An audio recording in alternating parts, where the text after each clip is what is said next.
ഒരു കൂട്ടർ വിശ്വസിക്കുന്നത് സഭ ഇസ്രായേലിൻ്റെ പിന്തുടർച്ചയാണ്. അല്ലെങ്കിൽ ഇസ്രായേലിൻ്റെ വിശ്വാസത്തോട്, യഹൂദ മതത്തോട് അതിൻ്റെ തുടർമാനമായി വന്നു ഭവിച്ച ഒന്നാണ് സഭ. സഭ പുതുതായിട്ട് ആരംഭിച്ചതല്ല. ഇത്രയേ ഉള്ളൂ പൗലോസും പറഞ്ഞുള്ളൂ. ഈ മർമ്മം എനിക്കറിയാം. കാരണം ഇതെനിക്ക് എന്ത് ചെയ്തിട്ടുണ്ട്? എനിക്കിത് ഗ്രഹിക്കുവാൻ കഴിഞ്ഞു. അത് ഞാൻ നേടിയെടുത്തതല്ല, ദൈവം എനിക്ക് വെളിപ്പെടുത്തി തന്നതാണ്. ആ അറിവ് നിങ്ങൾക്കുണ്ട്. ഇത് പൂർവ്വകാലങ്ങളിൽ എന്ത് ചെയ്തില്ല? മനുഷ്യർക്ക് വെളിപ്പെട്ട് വന്നിരുന്നിട്ടില്ല. വിണ്ണിലെ ദൈവം മണ്ണിലെ മനുഷ്യന് വേണ്ടി അവതരിക്കുമ്പോൾ ഒട്ടും തയ്യാറെടുപ്പുകൾ ആവശ്യമില്ലേ? എല്ലാ തയ്യാറെടുപ്പുകളും പൂർത്തീകരിച്ച് കാലസമ്പൂർണത വന്നപ്പോൾ ദൈവം മനുഷ്യനായി ഭൂമിയിൽ അവതരിച്ചു. എന്തിനാണ് അവതരിച്ചത്? ഈ പെൺകുട്ടിയെ സ്വന്തമാക്കാൻ, ഈ നിർമ്മല കന്യകയെ സ്വന്തമാക്കാൻ വേണ്ടിയാണ് ഇത്രയും തയ്യാറെടുപ്പുകൾ ദൈവം ചെയ്തത്. അപ്പോൾ ദൈവം വെറുതെ ഇരിക്കുകയായിരുന്നോ? ഒരുപാട് കാണിക്കേണ്ടത് എവിടെയാണ്? ലോകത്തിൽ നിന്ന് വേർപെട്ട് ജീവിക്കേണ്ടവരാണെങ്കിലും വിശ്വാസികളുടെ ഇടയിലാണ് ഇപ്പോൾ എന്തുള്ളത്? ഈ വേർപാടുള്ളത്. പല കാര്യങ്ങളാണ് മാനദണ്ഡമായിട്ട് വെച്ചിരിക്കുന്നത് എന്ന് മാത്രം. ആ കൂട്ടത്തിൽ പറഞ്ഞൊരു കാര്യമാണ് താഴെ വായിച്ചത്. എന്താ? നിങ്ങൾക്കോ ഇനി ഏറെ നാൾ കഴിയുന്നതിന് മുമ്പേ പരിശുദ്ധാത്മാവ് കൊണ്ട് എന്ത് കിട്ടും? സ്നാനം കിട്ടും. അങ്ങനെ ഒരു പേരുള്ളായിരുന്നു. എന്താ? യെരുശലേമിലെ സഭ. അതാണൊരു പ്രാദേശിക സഭ എന്ന് പറയുന്നത്. ഒരു പ്രദേശത്തിൻ്റെ പേരിൽ ക്രൈസ്തവ സഭ അറിയപ്പെടുന്നതിനാണ് പ്രാദേശിക സഭ അഥവാ ലോക്കൽ ചർച്ച് എന്ന് അറിയപ്പെടുന്നത്. പെന്തക്കോസ്ത് നാളിൽ ആരംഭിക്കുകയും കർത്താവിൻ്റെ വീണ്ടും വരവ് വരെ ഉണ്ടായിരിക്കുകയും ചെയ്യുന്ന രക്ഷിക്കപ്പെടുന്നവരുടെ ഗണത്തിനാണ് ആഗോള സഭ എന്ന് പറയുന്നത്. അതിൽ അംഗങ്ങൾ ആരൊക്കെയാണെന്ന് നമുക്കറിയത്തില്ല. ദൈവതിരുനാമം വാഴ്ത്തപ്പെടുമാറാവട്ടെ.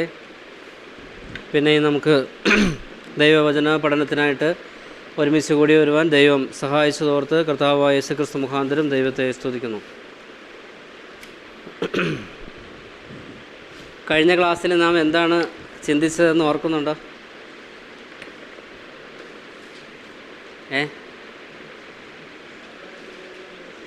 സഭ പുതിയ നിയമ വെളിച്ചത്തിൽ, സഭ തിരുവെഴുത്തിൻ്റെ വെളിച്ചത്തിൽ എന്നതാ പറഞ്ഞത്? തിരുവെഴുത്തിൻ്റെ വെളിച്ചത്തിൽ സഭയെക്കുറിച്ച് നമ്മൾ എന്നതാ ചിന്തിച്ചേ?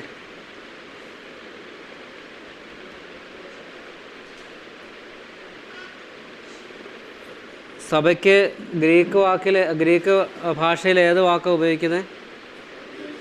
എക്ലീസിയ. അതിൻ്റെ അർത്ഥം വിളിച്ച് ചേർക്കപ്പെട്ടവരുടെ കൂട്ടം. സഭ എന്ന വാക്ക് എത്ര പ്രാവശ്യം വന്നിട്ടുണ്ട്? സഭകൾ, ഈ രണ്ട് പദങ്ങൾ ഏകവചന രൂപത്തിലും ബഹുവചന രൂപത്തിലുമായിട്ട് എത്ര പ്രാവശ്യം വന്നു എന്ന് എത്ര പ്രാവശ്യം വന്നു എന്നാണ് നമ്മൾ ചിന്തിച്ചേ? രണ്ടും കൂടെ 77 37 114 തവണ പുതിയ നിയമത്തിൽ സഭയെന്നും സഭകളെന്നും ഉള്ള പദമായിട്ട് ഏകവചനത്തിലും ബഹുവചനത്തിലുമൊക്കെ ആയിട്ട് ഉപയോഗിച്ചിട്ടുണ്ട്. ഇനിയും അതിൽ നിന്ന് വ്യത്യസ്തമായിട്ട് എക്ലീസിയ എന്ന വാക്കാണ് ഉപയോഗിച്ചിരിക്കുന്നതെങ്കിലും സഭ എന്ന അർത്ഥം വരാത്ത ചില പദപ്രയോഗങ്ങൾ നമ്മൾ കണ്ടായിരുന്നു. ഓർക്കുന്നുണ്ട് എന്ന് ഞാൻ വിചാരിക്കുന്നു. എഫെസോസിൽ വെച്ചിട്ട് അവരുടെ ദേവിയുടെ ക്ഷേത്രം കവർച്ച ചെയ്തു എന്നാരോപിക്കുമ്പോൾ ആ പട്ടണമേനവൻ പറഞ്ഞെന്താ? ഇവർ ക്ഷേത്രം കവർച്ച ചെയ്യുന്നവർ അല്ല. അവിടെ ക്ഷേത്രം എന്ന വാക്കിന് ഉപയോഗിച്ചിരിക്കുന്ന വാക്കും എക്ലീസിയ എന്ന വാക്ക് തന്നെയാണ് ഉപയോഗിച്ചിരിക്കുന്നത്. പക്ഷേ അത് ദൈവസഭയെക്കുറിച്ച് പറയാനായിട്ടല്ല എന്ന് നാം കണ്ടു. പിന്നെ നാം കണ്ടത്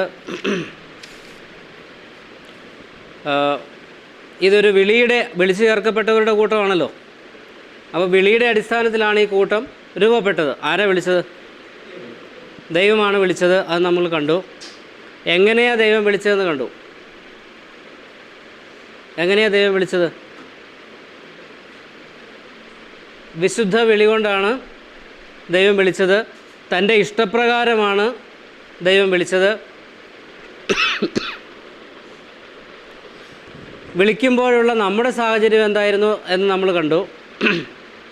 യോഹന്നാൻ്റെ സുവിശേഷം 17-ാമത്തെ അധ്യായത്തിൻ്റെ അടിസ്ഥാനത്തിൽ നമ്മൾ ലോകത്തിലായിരുന്നു. ലോകത്തിൽ നിന്ന് വിളിച്ചു. ലോകക്കാരായിരിക്കാതിരിക്കാൻ വേണ്ടിയിട്ടാണ് വിളിച്ചത്. പക്ഷേ ഇപ്പോഴും എവിടെയാണ്? ലോകത്തിലാണ്. അതെല്ലാം നമ്മൾ വിശദീകരിച്ച് കണ്ടു കഴിഞ്ഞ കാര്യങ്ങളാണ്. ഓക്കെ, അതെല്ലാം ഓർമ്മപദത്തിലേക്കൊന്ന് കൊണ്ടുവന്നു. പിന്നെ എഫേസ് ലേഖനം 2-ാം അധ്യായത്തിൻ്റെ 1 മുതൽ 10 വരെയുള്ള വാക്യങ്ങൾ വായിച്ചപ്പോൾ ഒരു വിശ്വാസിയുടെ ഭൂതകാല ജീവിതവും വർത്തമാനകാല ജീവിതവും ഭാവികാല ജീവിതവും നമ്മൾ കണ്ടതാണ്. ക്ലിയർ അല്ലേ? ഓക്കെ, ഇന്ന് നമ്മൾ ചിന്തിക്കാൻ പോകുന്നത് സഭയുടെ ആരംഭം, the origin of the church. സഭ എങ്ങനെയാണ് ആരംഭിച്ചത്?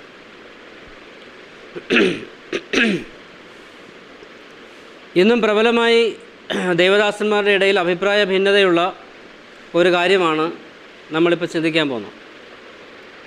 ഒരു കൂട്ടർ വിശ്വസിക്കുന്നത് സഭ ഇസ്രായേലിൻ്റെ പിന്തുടർച്ചയാണ്. അല്ലെങ്കിൽ ഇസ്രായേലിൻ്റെ വിശ്വാസത്തോട്, യഹൂദ മതത്തോട് അതിൻ്റെ തുടർമാനമായി വന്നു ഭവിച്ച ഒന്നാണ് സഭ. സഭ പുതുതായിട്ട് ആരംഭിച്ചതല്ല എന്ന് പഠിക്കുകയും പഠിപ്പിക്കുകയും ചെയ്യുന്നവർ ഉണ്ട്. പക്ഷേ ആരെന്ത് പറഞ്ഞാലും നമുക്ക് ആവശ്യമായിരിക്കുന്നത് തിരുവെഴുത്തുകളിൽ നിന്നുള്ള തെളിവുകളാണ് നാം ആധാരമാക്കി സ്വീകരിച്ചിരിക്കുന്നത്. അപ്പോൾ സഭ എവിടെ ആരംഭിച്ചു? സഭ പഴയ നിയമത്തിലുണ്ടായിരുന്നോ? സഭയെക്കുറിച്ച് എന്തെങ്കിലും ഒരു ഒരു നിഴലെങ്കിലും, ഒരു രൂപരേഖയെങ്കിലും പഴയ നിയമത്തിൽ പറഞ്ഞിട്ടുണ്ടായിരുന്നോ? അതോ പുതിയ നിയമത്തിൽ മാത്രമാണോ ഇതിനെക്കുറിച്ച് പറയുന്നത്? നമുക്ക് ചില വാക്യങ്ങളിലൂടെ ഒന്ന് കടന്നു പോകാം. എഫേസർക്ക് എഴുതിയ ലേഖനം 3-ാം അധ്യായം 4-5 വാക്യങ്ങൾ ആദ്യം ഒന്ന് വായിക്കാം. എഫേസ് ലേഖനം 3-ാമത്തെ അധ്യായം 4-5 വാക്യങ്ങൾ.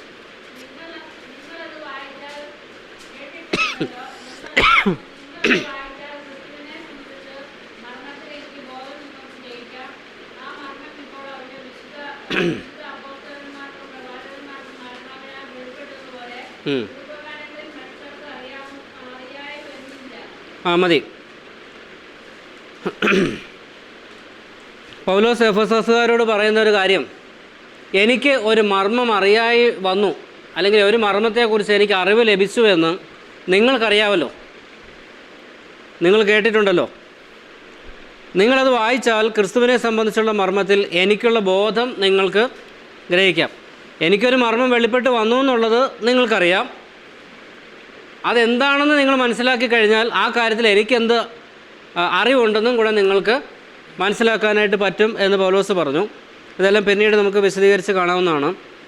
ആ മർമ്മം ഇപ്പോൾ അവൻ്റെ വിശുദ്ധ അപ്പോസ്തലന്മാർക്കും പ്രവാചകന്മാർക്കും ആത്മാവിനാൽ വെളിപ്പെട്ടതുപോലെ പൂർവ്വകാലങ്ങളിൽ മനുഷ്യർക്ക് അറിവായി വന്നിരുന്നില്ല.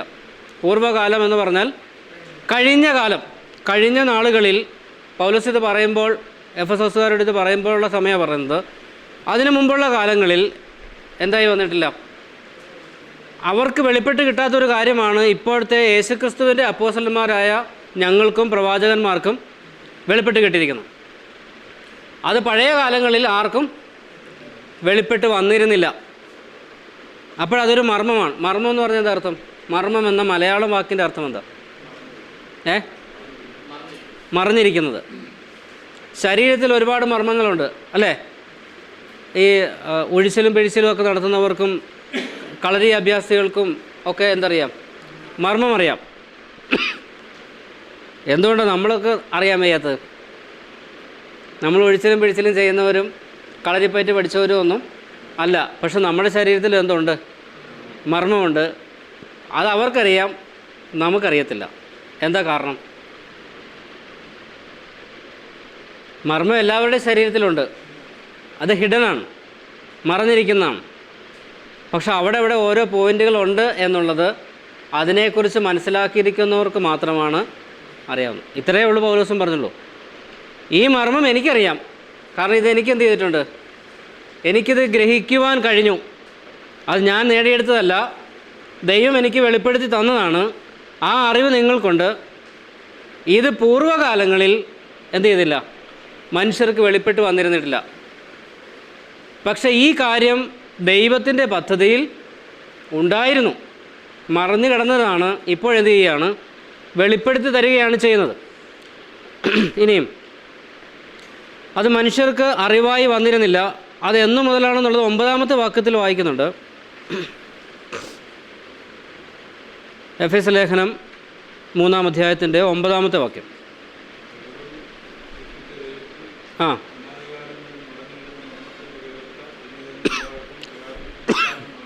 ആ അനാദികാലം മുതൽ ആരിൽ മറഞ്ഞിരിക്കുന്നത്? സകലവും സൃഷ്ടിച്ച ദൈവത്തിൽ അനാദികാലം മുതൽ മറഞ്ഞു കിടന്ന മർമ്മത്തിൻ്റെ വ്യവസ്ഥ ഇന്നതെന്ന് എല്ലാവർക്കും പ്രകാശിപ്പിക്കുവാനുമായി ഈ കൃപ നൽകിയിരിക്കുന്നു. ഇപ്പോൾ ദൈവം ഞങ്ങൾക്ക് ഈ കൃപ നൽകിയിരിക്കുന്നത്, ഈ മർമ്മം ഞങ്ങൾക്ക് ദൈവം വെളിപ്പെടുത്തി തന്നിരിക്കുന്നത് കൊണ്ട് ഇത് ഞങ്ങൾ എന്ത് ചെയ്യുക? മറ്റുള്ളവർക്ക് വെളിപ്പെടുത്തി കൊടുക്കുകയാണ്. ഞങ്ങൾക്ക് ഈ മർമ്മം ദൈവം വെളിപ്പെടുത്തി തന്നു, അതനുസരിച്ച് മറ്റുള്ളവർക്ക് ഞങ്ങൾ എന്ത് ചെയ്യുക? ഇത് വെളിപ്പെടുത്തി കൊടുക്കുകയാണ്. പക്ഷേ ഇത് എവിടെ ഉണ്ടായിരുന്നു എന്നാണ് പറഞ്ഞത്? അനാദികാലം മുതൽ. 9-ാമത്തെ വാക്യം ഒന്നുകൂടെ വായിച്ചേ. സകലവും സൃഷ്ടിച്ച ദൈവത്തിൽ അനാദികാലം മുതൽ മറഞ്ഞു കിടന്ന മർമ്മം.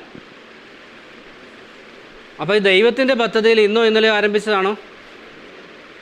ദൈവത്തിനെന്ന് മറഞ്ഞിരുന്ന കാര്യമാണോ? അല്ല, ദൈവം ഇതിൻ്റെ എന്താ പറഞ്ഞത്? സോഴ്സ് എന്ന് പറയുന്നത്, ഉറവിടം എന്ന് പറയുന്നത് ദൈവമാണ്. ദൈവത്തിൽ ഇത് മറഞ്ഞു കിടക്കുകയായിരുന്നു. അതിനൊരു ടൈം വെച്ചിട്ടുണ്ട്, അനാദികാലം. ഏതാ ഈ അനാദികാലം എന്ന് പറയുന്നത്? അനാദികാലം, ആദിക്കും മുമ്പ്, ആദ്യം ഉണ്ടാകുന്നതിന് മുമ്പ്. സമയം ആരംഭിക്കുന്നതിന് മുമ്പ്, സമയം ആരംഭിക്കുന്നതിന് മുമ്പ്. ഇന്നത്തെ ഡേറ്റിൻ്റെ പ്രത്യേകത എന്താ? പ്രത്യേകിച്ച് പ്രത്യേകതയൊന്നുമില്ല. 2024 ജനുവരി മാസം 25. ഏതാ ഈ 2024? യേശു ക്രിസ്തുവിന് ശേഷം 2024 വർഷങ്ങളായി. അപ്പോൾ അതിന് മുമ്പ് എത്ര വർഷം ഉണ്ടായിരുന്നു?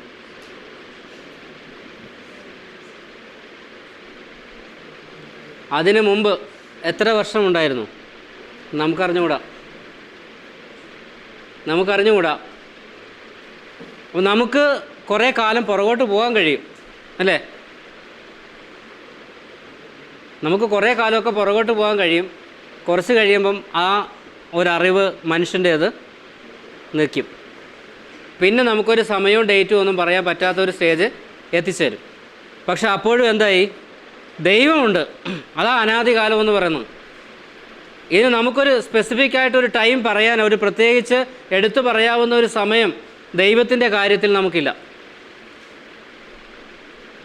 പിന്നെയും ദൈവത്തിൻ്റെ ആസ്തിക്യം ബാക്കിയാണ്, അവിടെ ബാക്കി നിലനിൽക്കുക. ദൈവത്തിന് ആരംഭമോ അവസാനമോ ഇല്ല. നമുക്കാണ് ദൈവം കാലങ്ങളും അതിരുകളും വെച്ചിരിക്കുന്നത്. അപ്പോൾ നമുക്ക് പുറകോട്ട് പോകാൻ കഴിയുന്നതിന് ഒരു പരിമിതിയുണ്ട്. മുമ്പോട്ട് പൂജ്യം ഇട്ട് നമുക്ക് എന്ത് ചെയ്യാം? വർദ്ധിപ്പിക്കാൻ പറ്റും. പക്ഷെ പുറകോട്ട് എന്ത് ചെയ്യാൻ പറ്റത്തില്ല, അങ്ങനെ വർദ്ധിപ്പിക്കാനും ഒക്കത്തില്ല. നമുക്ക് ചെന്ന് നിൽക്കാനായിട്ടൊരു പരിമിതിയുണ്ട്.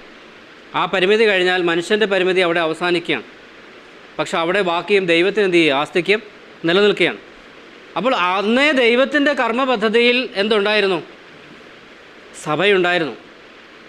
ഇത് അന്നേ മറന്നു കിടന്നിരുന്ന കാര്യമാണ്. ഇനിയും കൊലോസ്യർക്ക് എഴുതിയ ലേഖനം 1-ാം അധ്യായം 26-ാമത്തെ വാക്യം വായിക്കാം.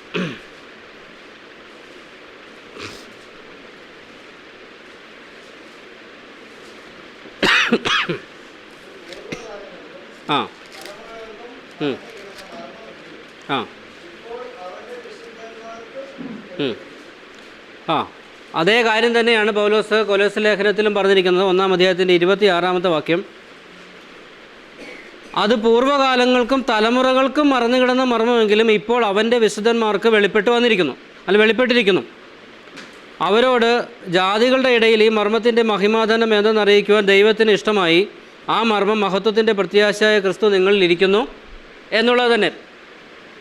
ഇവിടെയും പറഞ്ഞത് പൂർവ്വകാലങ്ങളിൽ എന്തിരിക്കുക? ഇത് മറഞ്ഞിരിക്കുകയായിരുന്നു.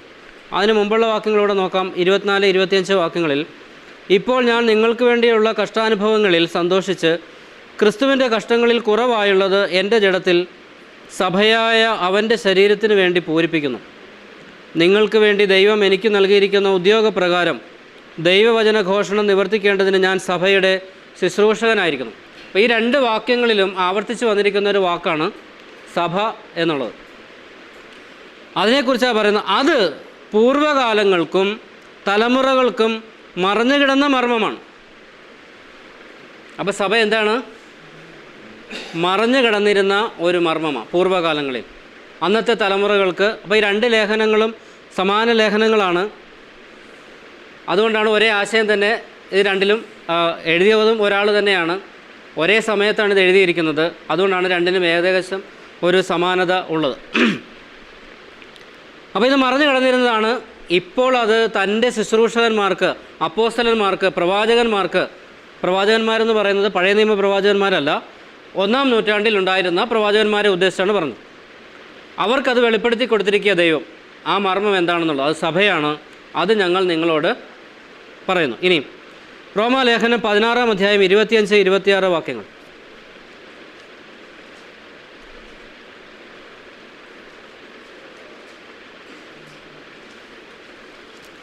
റോമർക്കെഴുതിയ ലേഖനം 16-ാം അധ്യായത്തിൻ്റെ 25-26 വാക്യങ്ങൾ. ആ ലേഖനം അവസാനിക്കുകയാണ്.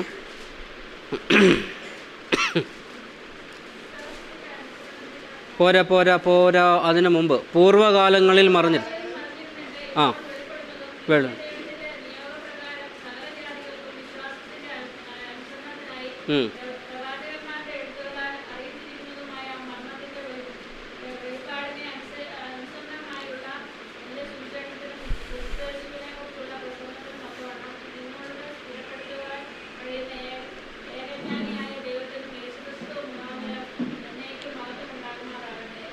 ഓക്കെ, ഇവിടെ നേരത്തെ പറഞ്ഞതിൽ നിന്ന് അല്പം വ്യത്യാസം വരുന്നുണ്ട്. കാര്യം എന്താ? ഇവിടെ പ്രവാചകന്മാർക്ക് വെളിപ്പെട്ട് വന്നിരിക്കുകയല്ല, പിന്നെ എന്ത് ചെയ്തിരിക്കുക? പൂർവ്വകാലങ്ങളിൽ മറഞ്ഞിരുന്നിട്ട് ഇപ്പോൾ വെളിപ്പെട്ട് വന്നതും നിത്യദൈവത്തിൻ്റെ നിയോഗപ്രകാരം സകല ജാതികൾക്കും വിശ്വാസത്തിൻ്റെ അനുസരണത്തിനായി പ്രവാചകന്മാരുടെ എഴുത്തുകളാൽ അറിയിച്ച്. ഇപ്പോൾ വേറെ ഇവിടുത്തെ വിഷയം വേറെയാണ് എന്ന് പറഞ്ഞാൽ, പഴയ നിയമ തിരുവെഴുത്തുകളിൽ ഇതിനെക്കുറിച്ചുള്ള ചില സൂചനകൾ എന്ത് ചെയ്തിട്ടുണ്ട്. അതുകൊണ്ടാണ് ഇത് മറന്നിരിക്കുന്നതെന്ന് പറഞ്ഞത്. അവർക്ക് കാര്യം മനസ്സിലായിട്ടില്ല. അവർക്ക് ഈ കാര്യം മനസ്സിലായിട്ടില്ല. അവരെന്ത് ചെയ്യുക? ദൈവാത്മാ നിവേശിതരായി അവരിത് രേഖപ്പെടുത്തിയെന്ന് മാത്രമേ ഉള്ളൂ. അവർക്ക് കാര്യം മനസ്സിലായിട്ടില്ല. ഏതോ എങ്ങനെയോ ഉള്ളതോ എന്ന് അവർ അന്വേഷിച്ചു കൊണ്ടിരുന്നു. അവർ തങ്ങൾക്കായിട്ടല്ല നിങ്ങൾക്കായിട്ട് അത്രേ എന്ന് നമ്മൾ പത്രോസിൻ്റെ ലേഖനത്തിൽ വായിക്കുന്നുണ്ട്. ഈ രക്ഷയെ സംബന്ധിച്ച് അവർ അന്വേഷിച്ചുകൊണ്ട് ഇരുന്നവരാണ്. അവരതിനെക്കുറിച്ച് രേഖപ്പെടുത്തിയവരുമാണ്. അതിനെക്കുറിച്ച് ആരാഞ്ഞ് അന്വേഷിച്ചപ്പോൾ അവർക്ക് മനസ്സിലായത് ഞങ്ങൾക്കായിട്ടല്ല ഞങ്ങൾ ഈ ശുശ്രൂഷ ചെയ്യുന്നത്, വരാനിരിക്കുന്നവർക്ക് വേണ്ടിയിട്ടാണെന്ന് അവർക്ക് അന്ന് മനസ്സിലായി. അത് നമ്മൾ പത്രോസിൻ്റെ ലേഖനത്തിൽ വായിക്കുന്നുണ്ട്. അപ്പോൾ പ്രവാചകന്മാരുടെ എഴുത്തുകളാൽ അറിയിച്ചിരിക്കുന്നതുമായ മർമ്മത്തിൻ്റെ വെളിപ്പാട് അവരെഴുതി വെച്ച കാര്യമാണ്. പക്ഷെ അത് മറന്നിരിക്കുകയാണ്. ഇപ്പോൾ എന്ത് ചെയ്തിരിക്കുകയാണ്? ഇപ്പോൾ ദൈവം തൻ്റെ നിയോഗപ്രകാരം വെളിപ്പെടുത്തി തരികയാണ് ചെയ്യുന്നത്. ഇവിടെ ഇരിക്കുന്നവരിൽ ചിലർ രക്ഷിക്കപ്പെടാത്തവരായതുകൊണ്ട് ഇടയ്ക്ക് രക്ഷയെക്കുറിച്ചുകൂടെ ചില കാര്യങ്ങൾ സൂചിപ്പിച്ച് മാത്രമേ ഞാൻ മുമ്പോട്ട് പോകത്തുള്ളൂ. അത് നിങ്ങൾ വിചാരിക്കുക എന്തിനാ ഇത് ആ കാര്യം കൂടെ ഇതിനകത്ത് ഉൾപ്പെടുത്തുന്നതെന്നുള്ളത്. കാരണം അത് രക്ഷാതത്വശാസ്ത്രത്തിൽ വരുന്ന കാര്യമാണ്, സഭാതത്വശാസ്ത്രത്തിലേക്ക് വരുന്നതല്ലെങ്കിലും ഇടയ്ക്ക് അതുകൂടെ ഒന്ന് കയറി പോകുന്നതാണ്. ഓക്കെ, അപ്പോൾ ഇത് മർമ്മമാണെന്ന് നമുക്കിപ്പോൾ ഈ 3 വാക്യങ്ങളിൽ 3 വേദഭാഗങ്ങളിൽ നിന്ന് മറഞ്ഞിരുന്ന കാര്യമാണെന്നും പഴയ നിയമത്തിൽ അതിനെക്കുറിച്ചുള്ള ചില സൂചനകൾ ഉണ്ടായിരുന്നുവെന്നും എല്ലാം നമ്മൾ കണ്ടു കഴിഞ്ഞു. ഇനി അതിനൊക്കെ അല്പം കൂടെ കഴിയുമ്പോൾ നമ്മൾ ഒന്നുകൂടെ മടങ്ങി വരും. അതിനു മുമ്പായിട്ട് ദൈവം ഇതിനെങ്ങനെയായിരുന്നു തയ്യാറെടുപ്പ് നടത്തിയിരുന്നെന്ന് കൂടെ നമ്മളൊന്ന് മനസ്സിലാക്കണം. ഏതൊരു കാര്യത്തിൻ്റെ പിന്നിലും ഒരു തയ്യാറെടുപ്പ് ആവശ്യമാണ്, അല്ലേ? 2000 വർഷങ്ങൾക്ക് മുമ്പ് കർത്താവായ യേശുക്രിസ്തു ഒരു മനുഷ്യനായി ലോകത്തിലേക്ക് വന്നു. ഇതിനു വേണ്ടി കർത്താവ് വല്ല തയ്യാറെടുപ്പും ചെയ്തായിരുന്നോ? എന്തെങ്കിലും തയ്യാറെടുപ്പുകൾ നടത്തിയിരുന്നോ? എന്ത് തയ്യാറെടുപ്പുകൾ നടത്തി? 2000 വർഷങ്ങൾക്ക് മുമ്പ് ദൈവം മനുഷ്യനായി ഭൂമിയിൽ അവതരിച്ചു. മാനവരാശിയുടെ രക്ഷ ഒരുക്കി. 33.5 വർഷം ഭൂമിയിൽ ജീവിച്ചു, രക്ഷയൊരുക്കി, കർമ്മപദ്ധതി പൂർത്തീകരിച്ച് പിതാവേ നീ എനിക്ക് തന്നിരിക്കുന്ന ചെയ്യുവാൻ തന്ന പ്രവൃത്തി ഞാൻ തികച്ചിരിക്കുന്നു എന്ന് പറഞ്ഞ് കർത്താവ് ലോകത്തിൽ നിന്ന് പോയി. ഇതിനു വേണ്ടി ദൈവം എന്തെങ്കിലും തയ്യാറെടുപ്പ് ചെയ്തിരുന്നോ? ആദമിൻ്റെ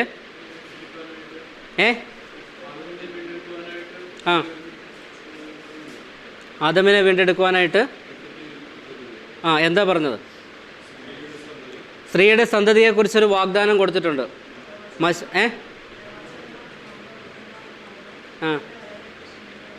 യെസ്, ഒരാൾ വരുന്നു എന്ന് തുടക്കം മുതലേ പറഞ്ഞുകൊണ്ടിരിക്കുക ദൈവം, ഇല്ലേ? അതിന് ഞാൻ മുമ്പൊരിക്കലും അതിവിടെ പറഞ്ഞിട്ടുണ്ടെന്ന് എനിക്ക് തോന്നുന്നു. തിരുവട്ട കൃഷ്ണൻകുട്ടിച്ചായൻ്റെ ഒരു പ്രസംഗത്തിനകത്ത് ഈ കർത്താവിൻ്റെ വരവിനെക്കുറിച്ച് പറയുമ്പോൾ, വരവിനെക്കുറിച്ചെന്ന് പറഞ്ഞാൽ ഇനിയുള്ള വരവിനെക്കുറിച്ചല്ല, മനുഷ്യാവതാരം ചെയ്തതിനെക്കുറിച്ച് പറഞ്ഞപ്പോൾ അദ്ദേഹം പറഞ്ഞ ഒരു ഉദാഹരണമുണ്ട്. ഇപ്പം നമ്മുടെ രാഷ്ട്രപതി കേരളം സന്ദർശിക്കാൻ വരുന്നു എന്ന് വിചാരിക്കും. അവിടുന്ന് പുറപ്പെടുന്നതിന് മുമ്പ് തന്നെ കേരള സർക്കാരിന് കേന്ദ്ര ഗവൺമെൻറ് എന്ത് ചെയ്യും? അതിനെക്കുറിച്ചുള്ള വ്യക്തമായ രേഖ തയ്യാറാക്കി അയക്കും. ആദ്യമേ ഏത് സമയത്ത്, ഏത് മാസം, ഏത് വർഷം, ഏത് മാസം, ഏത് ദിവസം പുറപ്പെടുന്നു, ഏത് ഫ്ലൈറ്റിലാണ് വരുന്നത്, ആരെല്ലാം കൂടെയുണ്ട്, എവിടെയാണ് വന്ന് ഇറങ്ങുന്നത്, എവിടെയാണ് താമസിക്കുന്നത്, ഇതിനെക്കുറിച്ചുള്ള വ്യക്തമായ വിവരണം അവർ ആദ്യമേ എന്ത് ചെയ്യും? കേരള സർക്കാരിന് ഹാൻഡ് ഓവർ ചെയ്യും. ഇവിടെയെല്ലാം ഇൻ്റലിജൻസ് വിഭാഗം നന്നായിട്ട് വർക്കുകയും ചെയ്യും. പ്രസിഡൻറ്റിൻ്റെ സുരക്ഷ ഉറപ്പാക്കാനുള്ള എല്ലാ കാര്യങ്ങളും, അത് പ്രധാനമന്ത്രി ആയാലും പ്രസിഡന്റ്, അങ്ങനെ VIP എല്ലാം വരുമ്പോൾ നമ്മളറിയാതെ ഇൻ്റലിജൻസ് വിഭാഗം ഇതെല്ലാം എന്ത് ചെയ്യും? ഇതിൻ്റെ പിന്നിൽ അഹോരാത്രം അധ്വാനിച്ച് പ്രസിഡൻറ്റിൻ്റെ എല്ലാവിധ സുരക്ഷയും അവരുറപ്പാക്കും. ഇനി ഒരിടത്ത് വന്നു കഴിഞ്ഞ് അവിടെ നിന്ന് അദ്ദേഹം ചെയ്യാൻ പോകുന്ന ചില ഉദ്ഘാടനങ്ങളുണ്ട്, ചില സമ്മേളനങ്ങളിൽ സംബന്ധിക്കുന്നുണ്ട്, ഇങ്ങനെയുള്ള പല ഫംഗ്ഷനുകളിൽ അദ്ദേഹം പങ്കെടുക്കാൻ പോകുന്നതിൻ്റെ ഒരു ചാർട്ട് തയ്യാറാക്കും. അവിടെയും ഇതേപോലെയുള്ള എല്ലാ സംവിധാനങ്ങളും അവർ, സുരക്ഷാ സംവിധാനങ്ങളെല്ലാം ഒരുക്കും. എന്നിട്ട് എന്ത് ചെയ്യും? അതാത് സമയങ്ങളിൽ പോലീസ് ഓരോരോ മെസ്സേജുകൾ അയച്ചുകൊണ്ടിരിക്കും. പ്രസിഡൻറ്റ് ഇന്ന സമയത്ത് തിരുവനന്തപുരത്ത് നിന്ന് പുറപ്പെട്ടു, ആ മെസ്സേജ് ഉടനെ അവിടെ എത്തും. ഇപ്പോൾ അടൂരിൽ ഒരു ഫംഗ്ഷനുണ്ട്, അപ്പോൾ പ്രസിഡൻറ്റ് ഇപ്പോൾ തിരുവനന്തപുരം വിട്ട് കഴിഞ്ഞു, ഇപ്പോൾ കൊല്ലമായി. ഇനി അങ്ങനെ ഓരോ സ്ഥലങ്ങൾ കവർ ചെയ്യുന്നതനുസരിച്ച് ആ റിപ്പോർട്ട് അതാത് സമയങ്ങളിൽ എന്ത് ചെയ്യും? ചെങ്ങന്നൂരിലുള്ള പോലീസിന് ആ കാര്യം അറിയിച്ചുകൊണ്ടേയിരിക്കും. അപ്പോൾ ചെങ്ങന്നൂരിലെത്തുമ്പോൾ ആ കറക്റ്റ് ടൈമിങ്ങിൽ പ്രസിഡൻറ്റിൻ്റെ വാഹനവും അനുബന്ധ വാഹനങ്ങളും എല്ലാം അവിടെ എത്തിച്ചേരുകയായി. ഫംഗ്ഷൻ കഴിഞ്ഞു. അവിടെ നിന്ന് അടുത്തത് കോട്ടയത്തേക്കാണെങ്കിൽ ഉടനെ മെസ്സേജ് കോട്ടയത്തിന് വരും, അല്ലേ? ഇങ്ങനെ 1 by 1 ഓരോ മെസ്സേജുകൾ വന്നിട്ടാണ് ഈ VIP പറയുന്ന സമയത്തും സ്ഥലത്തും എത്തപ്പെടുന്നത്. അപ്പോൾ കൃഷ്ണൻകുട്ടിച്ചായൻ ചോദിച്ചൊരു ചോദ്യമുണ്ട്. ഇങ്ങനെയാണ് ഭൂമിയിലെ ഒരു VIP ലഭിക്കുന്ന സ്വീകരണമെങ്കിൽ, അദ്ദേഹത്തിൻ്റെ വരവിന് വേണ്ടി സർക്കാർ ചെയ്യുന്ന തയ്യാറെടുപ്പെങ്കിൽ, വിണ്ണിലെ ദൈവം മണ്ണിലെ മനുഷ്യന് വേണ്ടി അവതരിക്കുമ്പോൾ ഒട്ടും തയ്യാറെടുപ്പുകൾ ആവശ്യമില്ലേ? ധാരാളം തയ്യാറെടുപ്പുകൾ ആവശ്യമാണ്. അതുകൊണ്ടാണ് കാലസമ്പൂർണത വന്നപ്പോൾ എന്ന് ഗലാത്യ ലേഖനം 4-ാം അധ്യായത്തിൽ നാം വായിക്കുന്നത്. In the fullness of the time, സമയം തികഞ്ഞപ്പോൾ. അപ്പോൾ ഈ സമയം തികയുന്നത് വരെ ദൈവം എന്ത് ചെയ്യുകയാണ്? തയ്യാറെടുപ്പുകൾ നടത്തിക്കൊണ്ടിരിക്കുക. യഹൂദ ഗോത്രത്തിൽ ജനിക്കണം, അങ്ങനെയാണ് പറഞ്ഞിരിക്കുന്നത്. ബെത്ലഹേമിൽ ജനിക്കണം. ഏത് ബെത്ലഹേമിൽ ജനിക്കണം?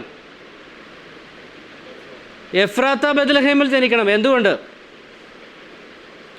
എഫ്രാത്ത ബെത്ലഹേമിൽ ജനിക്കുന്നതിൻ്റെ കാരണം എന്താണെന്ന് ചോദിച്ചാൽ, നസറത്തിൽ നിന്ന് 11 കിലോമീറ്റർ വടക്ക് പടിഞ്ഞാറ് വേറൊരു ബെത്ലഹേമുണ്ട്. അപ്പോൾ ഏത് ബെത്ലഹേമിലാണ് മശിഹ ജനിക്കാൻ പോകുന്നതെന്ന് വ്യക്തമാക്കണം. അത് യെരുശലേമിൽ നിന്ന് 9 കിലോമീറ്റർ തെക്കോട്ട് മാറിയുള്ള യഹൂദ്യയിലെ ബെത്ലഹേമിൽ ജനിക്കണമെന്ന പ്രവചനം. തെറ്റാൻ പാടില്ല. നസറത്തിൽ നിന്ന് 11 കിലോമീറ്റർ വടക്ക് പടിഞ്ഞാറ് മാറി ഒരു ബെത്ലഹേമുണ്ട്, അവിടെ ജനിക്കരുത്. പിന്നെ എവിടെ ജനിക്കണം? യെരുശലേമിന് 9 കിലോമീറ്റർ തെക്കോട്ട് മാറി അവിടെ ഒരു ബെത്ലഹേമുണ്ട്, അവിടെയാണ് ജനിക്കേണ്ടത്. അത് എഫ്രാത്തയിലെ ബെത്ലഹേമാണ്. അപ്പോൾ വെൽ പ്ലാൻഡായിട്ടാണ് ഇത് നടക്കുന്നത്. യഹൂദ ഗോത്രത്തിൽ ജനിക്കണം, ബെത്ലഹേമിൽ ജനിക്കണം, കന്യകയിൽ നിന്ന് ജനിക്കണം. അപ്പം ഇങ്ങനെ ദൈവം മനുഷ്യനായി അവതരിക്കുമ്പോൾ ഒരുപാട് തയ്യാറെടുപ്പുകൾ ആവശ്യമായി. എന്തിനാണ് അവതരിച്ചത്?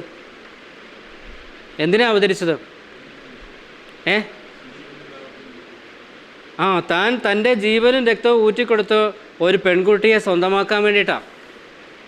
അതേതാ ഈ പെൺകുട്ടി? സഭയാകുന്ന കന്യകയെ സ്വന്തമാക്കാൻ വേണ്ടിയിട്ടാണ് ഇത്രയും തയ്യാറെടുപ്പുകൾ ചെയ്ത്. അപ്പോൾ സഭയ്ക്ക് വേണ്ടി കർത്താവ് എന്തെങ്കിലും തയ്യാറെടുപ്പുകൾ ചെയ്തായിരുന്നോ? ചെയ്തിട്ടുണ്ട്. കർത്താവ് ചെയ്ത തയ്യാറെടുപ്പുകളാണ് ഇതെല്ലാം. താൻ വില കൊടുത്ത് താൻ രക്തത്താൽ സമ്പാദിച്ച, സ്വന്തം രക്തത്താൽ സമ്പാദിച്ച പെൺകുട്ടിയാണ്, നിർമ്മല കന്യകയാണ് ദൈവസഭ എന്ന് പറയുന്നത്. അതിനുവേണ്ടിയാണ് ഇത്തരം തയ്യാറെടുപ്പുകൾ ചെയ്തത്.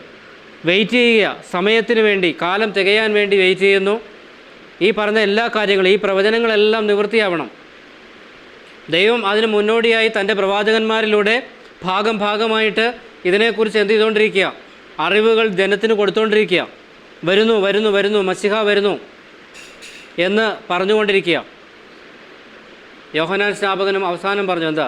എൻ്റെ പിന്നാലെ ഒരുവൻ വരുന്നു, അവൻ എന്നേക്കാൾ ശ്രേഷ്ഠനാണ്, അവൻ്റെ കാലിലെ ചെരുപ്പ് കുനിഞ്ഞഴിക്കുക, അതിൻ്റെ ചെരുപ്പിൻ്റെ വാറ് കുനിഞ്ഞഴിക്കുവാൻ ഞാൻ യോഗ്യനല്ല. നിങ്ങൾ ഉദ്ദേശിക്കുന്ന വ്യക്തി ഞാനല്ല, ഞാൻ മശിഹയല്ല, ഞാൻ ക്രിസ്തുവല്ല. അവൻ എൻ്റെ പിന്നാലെ വരുന്നവനാണ്. ഞാൻ പൈലറ്റ് വാഹനം മാത്രമാണ്. പൈലറ്റ് വന്നിട്ടുണ്ടെങ്കിൽ അതിൻ്റെ പിന്നാലെ VIP വന്നിരിക്കും. ആദ്യം പോകുന്നത് VIP മുമ്പിൽ പോകുന്നത് എന്താ? പൈലറ്റ് വാഹനമാണ് പോകുന്നത്. ഞാൻ പൈലറ്റ് എൻ്റെ പിന്നാലെ ആര് വരുന്നത്? VIP, എന്നേക്കാൾ ശ്രേഷ്ഠൻ വരുന്നത്. അപ്പോൾ തുടക്കം മുതലേ ദൈവം ഇത് പറഞ്ഞ് എല്ലാ തയ്യാറെടുപ്പുകളും പൂർത്തീകരിച്ച് കാലസമ്പൂർണത വന്നപ്പോൾ ദൈവം മനുഷ്യനായി ഭൂമിയിൽ അവതരിച്ചു. എന്തിനാണ് അവതരിച്ചത്? ഈ പെൺകുട്ടിയെ സ്വന്തമാക്കാൻ, ഈ നിർമ്മല കന്യകയെ സ്വന്തമാക്കാൻ വേണ്ടിയാണ് ഇത്രയും തയ്യാറെടുപ്പുകൾ ദൈവം ചെയ്തത്. അപ്പോൾ ദൈവം വെറുതെ ഇരിക്കുകയായിരുന്നോ? ദൈവം വെറുതെ ഇരിക്കുകയായിരുന്നില്ല. ഒന്നുകൂടെ വായിക്കാം. ഗലാത്യ ലേഖനം 4-ാം അധ്യായം 4-5 വാക്യങ്ങൾ.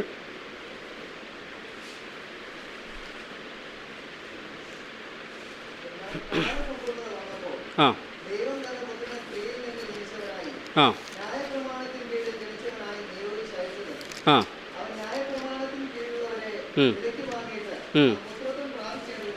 ഓക്കെ.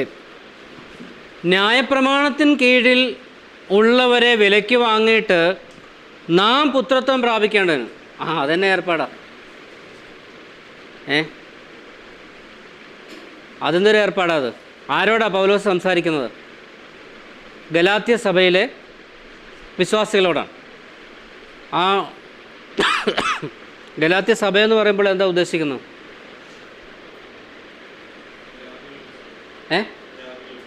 ഗലാത്യയിലെ സഭ. ഓക്കെ. അത് ഒന്നേ ഉള്ളോ ഒന്നിലധികം ഉണ്ടോ? ഒന്നേ ഉള്ളോ ഒന്നിലധികം ഉണ്ടോ? ഒന്നിലധികം ഉണ്ട്. എങ്ങനെ അറിയാം? 1-ാം അധ്യായത്തിൻ്റെ 1-ാമത്തെ വാക്യം ഒന്ന് വായിച്ചേ. ഗലാത്യ ലേഖനം 1-ാം അധ്യായത്തിൻ്റെ 1-ാമത്തെ വാക്യം. ആ ആ ആ ഗലാത്യ സഭകൾക്ക് എഴുതുന്നത്. അപ്പോൾ ഒന്നിലധികം സഭകൾക്കാണ് ആ ലേഖനം എഴുതിയിരിക്കുന്നത്. ഗലാത്യയിലുള്ള ഇപ്പോൾ കോട്ടയ സഭകൾക്കെന്ന് പറഞ്ഞാൽ അതിൻ്റെ അർത്ഥം എന്താ?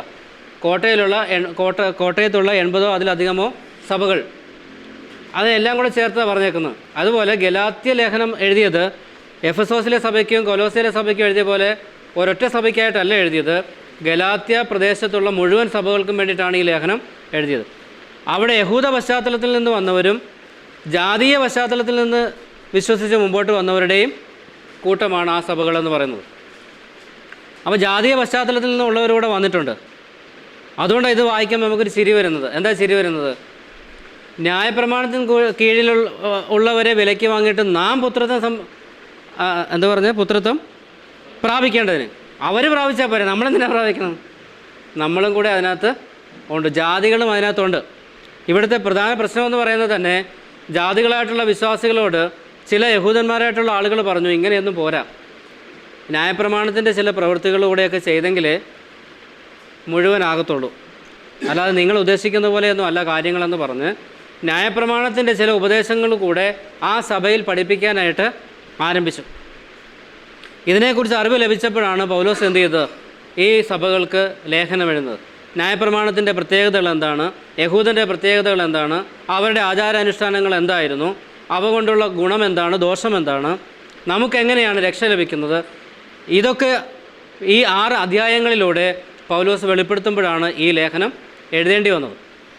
ഇനിയും 3-ാം അധ്യായത്തിൻ്റെ 9-ാമത്തെ വാക്യം. ഗലാത്യ ലേഖനം 8-9 ചേർത്ത് വായിച്ചു. ആ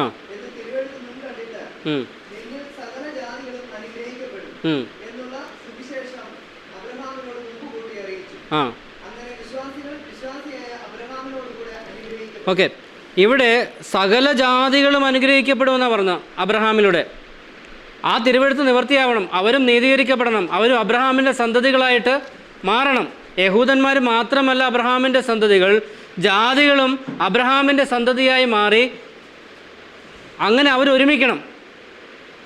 അതാ പറഞ്ഞത്, ന്യായപ്രമാണത്തിന് കീഴിലുള്ളവരെ വിലയ്ക്ക് വാങ്ങിയിട്ട് നാം പുത്രത്വം പ്രാപിക്കേണ്ടത്. നാം എന്ന് പറയുമ്പോൾ പൗലോസ് തന്നെ കൂടെ ഉൾപ്പെടുത്തിയിട്ടാണ് പറയുന്നത്. പക്ഷേ പൗലോസ് യഹൂദനാണെങ്കിൽ പോലും ആരുടെ ഇടയിലായി ശുശ്രൂഷ ചെയ്യുന്നത്? ജാതികൾക്ക് വേണ്ടിയാണ് സുവിശേഷം അറിയിക്കുന്നത്. അതുകൊണ്ടാണ് നാം എന്ന വാക്ക് അവിടെ ഉപയോഗിച്ചത്. അല്ലെങ്കിൽ പൗലോസിന് ആ വാക്ക് ഉപയോഗിക്കേണ്ട യാതൊരു കാര്യവും ഇല്ല. വാസ്തവത്തിൽ പൗലോസ് എങ്ങനെ പറയണ്ടേ? ന്യായപ്രമാണത്തിന് കീഴിലുള്ളവരെ വിലയ്ക്ക് വാങ്ങിയിട്ട് നിങ്ങൾ പുത്രത്വം പ്രാപിക്കേണ്ടതെന്നാണ് പറയേണ്ടത്. പക്ഷേ പൗലോസ് എന്താ വാക്ക് ഉപയോഗിച്ചത്? നാം പുത്രത്വം പ്രാപിക്കേണ്ടതിന്. അപ്പം ജാതികളുടെ ഇടയിൽ ചെന്നിട്ട് ഞാൻ യഹൂദനാണ്, നിങ്ങൾ ജാതികളാണെന്നും പറഞ്ഞൊരു വേർതിരിവ് ആർക്കില്ലായിരുന്നു? പൗലോസിനില്ലായിരുന്നു. അത് കാണിക്കാനും പാടില്ല. ഇന്നുള്ളതും അതാ, നിറത്തിൻ്റെയും പാരമ്പര്യത്തിൻ്റെയും അതും ഇതെല്ലാം നോക്കി എന്ത് ചെയ്യുക? വേർതിരിവ്. അവിടെയാണ് വേർപാട് കാണിക്കുന്നത്. വാസ്തവത്തിൽ വേർപാട് കാണിക്കേണ്ടത് എവിടെയാണ്? ലോകത്തിൽ നിന്ന് വേർപെട്ട് ജീവിക്കേണ്ടവരാണെങ്കിലും വിശ്വാസികളുടെ ഇടയിലാണ് ഇപ്പോൾ എന്തുള്ളത്? ഈ വേർപാടുള്ളത്. പല കാര്യങ്ങളാണ് മാനദണ്ഡമായിട്ട് വെച്ചിരിക്കുന്നത് എന്ന് മാത്രം. പക്ഷെ അത് വേദപുസ്തകത്തിന് ഘടകവിരുദ്ധമായിരിക്കുന്ന ഒരു കാര്യമാണ്. ഹൃദയത്തിൻ്റെ 7 അയലത്ത് പോലും അങ്ങനെ ഒരു ചിന്ത വരാൻ പാടില്ല. അതുകൊണ്ട് പൗലോസ് ആ വാക്ക് തന്നെ ഉപയോഗിക്കുന്നത്, നാം പുത്രത്വം പ്രാപിക്കേണ്ടതിന്. അല്ലെങ്കിൽ പൗലോസ് പറയേണ്ട വാക്ക് നിങ്ങൾ പുത്രത്വം പ്രാപിക്കണം. കാരണം അദ്ദേഹം ആരാന്ന് നമുക്കറിയാം. 8-ാം നാളിൽ പരിച്ഛേദന ഏറ്റവൻ, ബെന്യാമീൻ ഗോത്രക്കാരൻ, ന്യായപ്രമാണത്തിലെ നീതി സംബന്ധിച്ച് പരീശൻ. ഒറ്റൊരുത്തൻ വിരൽ ചൂണ്ടിയിട്ട് നീ അങ്ങനെ നടക്കുന്നവനല്ലട, പിന്നെ നീ എന്തിനാണ് ഇത് പ്രസംഗിക്കുന്നതെന്ന് ചോദിക്കാൻ ധൈര്യമില്ല ആർക്കും പൗലോസിൻ്റെ നേരെ നിന്ന്. അതുപോലെ ന്യായപ്രമാണം അനുസരിച്ച് ജീവിച്ച വ്യക്തിയാണ്. ആർക്കെങ്കിലും പ്രശംസിക്കാനുണ്ടെങ്കിൽ എനിക്ക് അവരെക്കാൾ അധികം ഉണ്ട് എന്ന് പറഞ്ഞ ആളാണ് പൗലോസ്. പക്ഷേ തനിക്ക് ദൈവം ഈ മർമ്മം വെളിപ്പെടുത്തി കൊടുത്തപ്പോൾ താൻ പറയുന്ന സ്റ്റേറ്റ്മെൻറ്റ് ഇതാണ്, നാം പുത്രത്വം പ്രാപിക്കേണ്ടതിന്.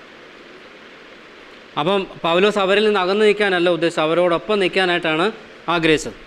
ഇനിയും പഴയ നിയമത്തിൽ ഇതെങ്ങനെയാണ് പറഞ്ഞിരുന്നതെന്നുള്ളത് നമുക്ക് 1-2 വാക്യങ്ങൾ നോക്കണം. ഉൽപ്പത്തി പുസ്തകം 12-ാം അധ്യായം 1 മുതൽ 3 വരെയുള്ള വാക്യങ്ങൾ ആദ്യം ഒന്ന് വായിക്കാം.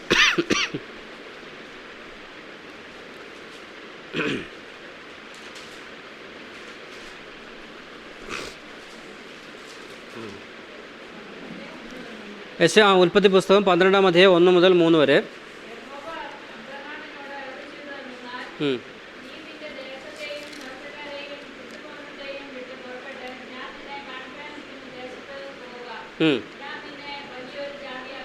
ആ ആ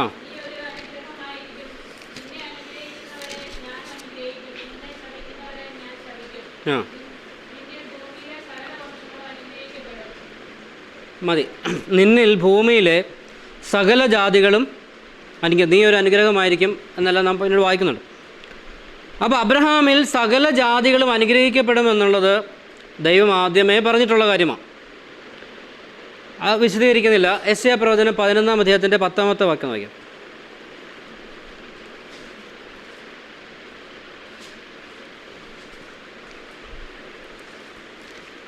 യെശയ്യാ പ്രവചനം 11-ാം അധ്യായം 10-ാമത്തെ വാക്യം.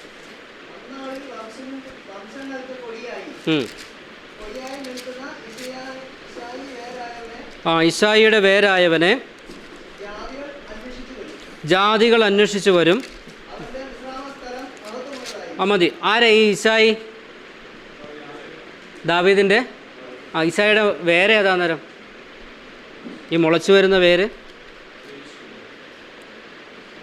അത് യേശുക്രിസ്തുവാണ്. ആ ഗോത്രത്തിൽ ജനിക്കുമെന്നാണ് ഈ പറഞ്ഞതിൻ്റെ അർത്ഥം. അതുകൊണ്ടാണ് അബ്രഹാമിൻ്റെ പുത്രനായ ദാവീദിൻ്റെ പുത്രനായ യേശുക്രിസ്തുവിൻ്റെ വംശാവലി എന്ന് നമ്മൾ വായിക്കുന്നത്. യഹൂദ ഗോത്രത്തിൽ ദാവീദിൻ്റെ മകനായിട്ടാണോ കർത്താവ് ജനിച്ചത്? അല്ല, പിന്നെ എത്രയോ നൂറ്റാണ്ടുകൾ കഴിഞ്ഞിട്ടാണ് കർത്താവ് ജനിക്കുന്നത്. പക്ഷേ പറഞ്ഞപ്പോൾ 42 തലമുറകളുടെ പേര് മത്തായി രേഖപ്പെടുത്തിയിട്ടുണ്ട്. അവിടെ അബ്രഹാമിൻ്റെ പുത്രൻ എന്നാണ് പറഞ്ഞത് യേശുക്രിസ്തുവിനെ. എന്താ കാരണം? ആ ഗോത്രത്തിൽ ജനിച്ചതുകൊണ്ടാണ്. ദാവീദിൻ്റെ പുത്രൻ എന്ന് പറഞ്ഞതും യഹൂദ ഗോത്രത്തിൽ ജനിച്ചതുകൊണ്ടാണ്. അപ്പോൾ ഈശായിയുടെ പേര് അല്ലെ മുള എന്ന് പറയുന്നത് ആരുടെ പേരാ? കർത്താവിൻ്റെ പേരാ. ജാതികളായിട്ടുള്ള ആളുകൾ മഹത്വം അന്വേഷിച്ച് അവൻ്റെ അടുക്കലേക്ക് വരുമെന്നാണ് പ്രവചനം. ഈ 42-ാം അധ്യായത്തിലേക്ക് വരാം. യെശയ്യാ പ്രവചനം 42-ാം അധ്യായം.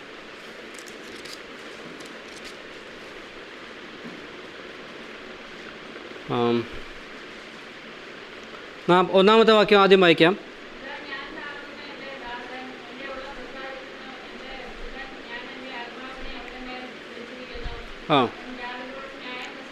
നിൽക്കട്ടെ. ഇനി 7-ാമത്തെ വാക്യം.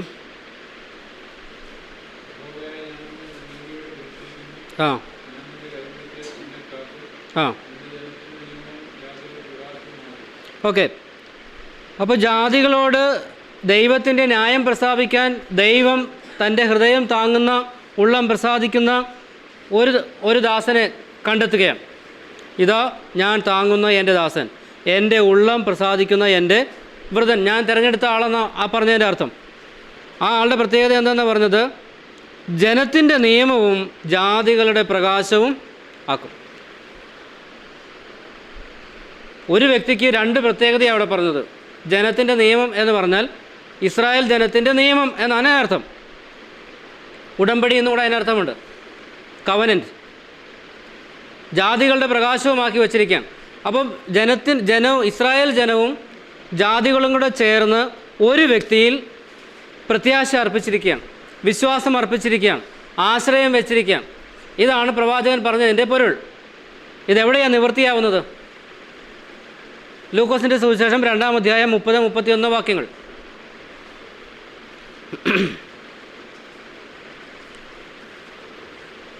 ലൂക്കോസിൻ്റെ സുവിശേഷം 2-ാം അധ്യായം 30-31 വാക്യങ്ങൾ.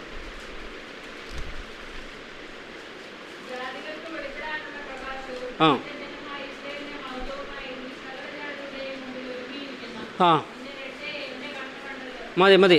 അതിൻ്റെ പശ്ചാത്തലം പറയാം.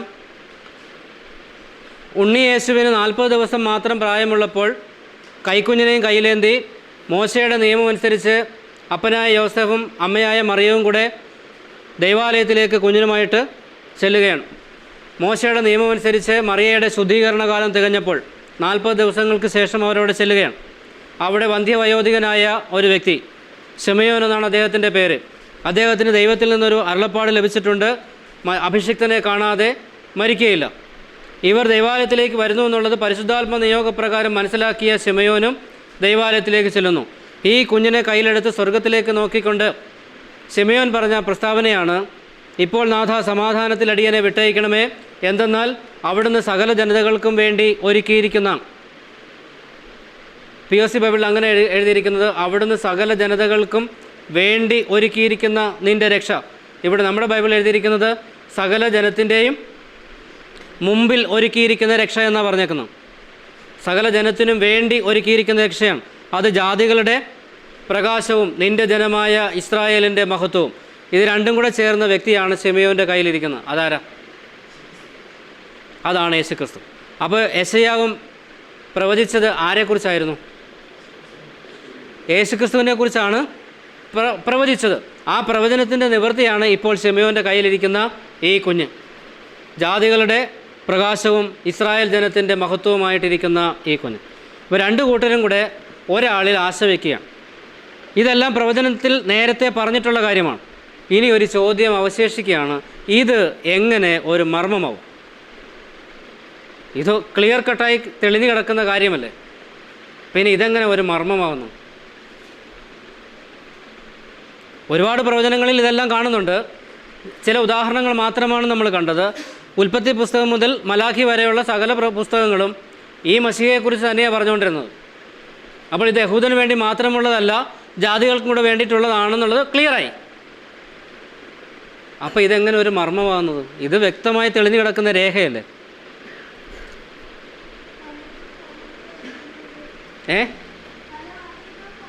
അല്ല, പറഞ്ഞിരിക്കുന്നതെല്ലാം ഒരേ കാര്യമാണ്.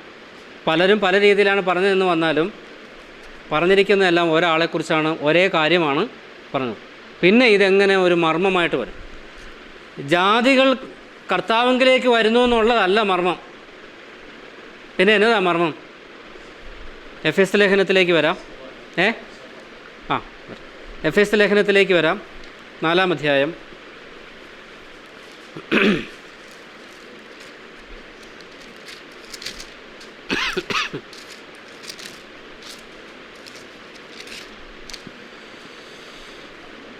മൂന്നാം അധ്യായത്തിൻ്റെ 5, 6, 7 വാക്യങ്ങളാണ് നമ്മൾ നേരത്തെ വായിച്ചത്. ഒന്നുകൂടെ വായിക്കാം.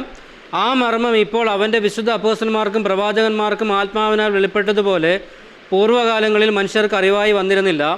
അതോ ജാതികൾ സുവിശേഷത്താൽ ക്രിസ്തുയേശുവിൽ കൂട്ടവകാശികളും ഏക ശരീരസ്ഥരും വാഗ്ദത്തത്തിൽ പങ്കാളികളുമാകണം എന്നുള്ളതാണ്. അതാണ് മർമ്മം.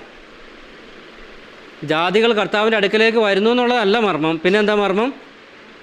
ഏക ശരീരസ്ഥരാവണം, കൂട്ടവകാശികളാകണം, വാഗ്ദത്തത്തിൽ പങ്കാളികളാവണം. ഈ 3 കാര്യങ്ങളും യഹൂദനോടൊപ്പം ജാതീയനും പങ്കുവയ്ക്കുമ്പോഴാണ് അത് മർമ്മമാവുന്നത്, മർമ്മം വെളിപ്പെട്ട് വരുന്നത്. ക്ലിയറായോ? വല്ലതും മനസ്സിലാകുന്നുണ്ടോ? മനസ്സിലാക്കാൻ ഇച്ചിരി വിഷമമാണ്. ജാതികൾ കർത്താവിൻ്റെ അടുക്കിലേക്ക് വരും എന്നുള്ളത് പ്രവചനങ്ങളാണ്. അത് മർമ്മമല്ല, ക്ലിയറായി പറഞ്ഞ, വ്യക്തമായി പറഞ്ഞിരുന്ന കാര്യമാണ്. പക്ഷെ പ്രശ്നം അതല്ല. യഹൂദൻ എന്ത് ചെയ്യുന്നില്ല? ജാതിയനെ അംഗീകരിക്കുന്നവനല്ല. പക്ഷേ ഇപ്പോൾ അംഗീകരിക്കാതെ നിവൃത്തിയില്ല. എന്തുകൊണ്ട് നിവൃത്തിയില്ല? നിനക്ക് ക്രിസ്തുയേശു എന്തെല്ലാമാണോ അത്രയും കാര്യങ്ങൾ എനിക്കുമാണ്. നിനക്ക് സ്വർഗമുണ്ടോ? എനിക്കുമുണ്ട് സ്വർഗം. നിനക്കെങ്ങനെയാണ് സ്വർഗം കിട്ടിയത്? യേശു ക്രിസ്തുവിലൂടെ. എനിക്കും അങ്ങനെയാണ് കിട്ടിയത്. നീ ഏത് മാർഗത്തിലൂടെയാണ് നിനക്ക് സ്വർഗം കിട്ടിയത്? യേശു ക്രിസ്തുവിൽ എനിക്കും അങ്ങനെയാണ് കിട്ടിയത്. ഇപ്പോൾ ക്ലിയറായോ?